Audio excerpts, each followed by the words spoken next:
Well, we do have an updated death toll coming out of a press conference being given by the country's deputy prime minister, also government spokesman, saying that 28 people, at least 28 people died in that blast. Another 61, as you'd mentioned, they're wounded. Also saying that it only took ambulances about 3 minutes to get to the scene. Now, this convoy of military vehicles, and you were showing that video earlier, was stopped at a red light when this explosion occurred, it being described as a fairly well-planned attack. It also happened on a fairly busy thoroughfare not far away from some government and military buildings themselves. Now, no one has claimed responsibility, and the Turkish government is not officially pointing the finger at potentially any number of groups that may want to be targeting the Turkish state and the Turkish military apparatus. The scenes in the aftermath of all of this, a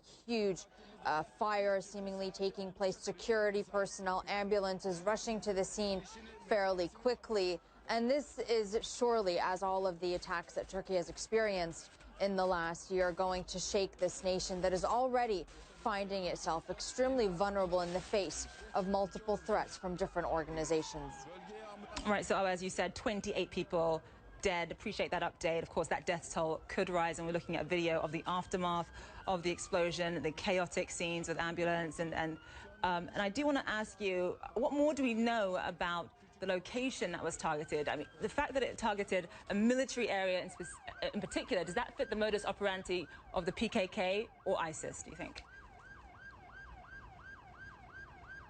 Well, those two groups, the PKK, the Kurdish separatists, as well as ISIS, are the two main culprits when it comes to these types of attacks. In the past, these attacks that we have seen targeting civilians and tourists have been blamed on ISIS. This, yes, some analysts are saying, does seem to be much more of a PKK sort of attack, bearing in mind, too, that the ceasefire between the Kurdish separatists and the Turkish state broke down over the summer. But this is a conflict that goes back decades. It's also a conflict that has been amplified by Kurdish gains inside Syria, the group there called the YPG. And as it has been making gains inside Syria, especially along the border with Turkey, Turkey has in the past, as well as over the weekend and the last few days, launched numerous hundreds of artillery strikes trying to stop this YPG advance. So it really is a multi-layered battlefield. And again, at this stage, no claim of responsibility, no blame being pointed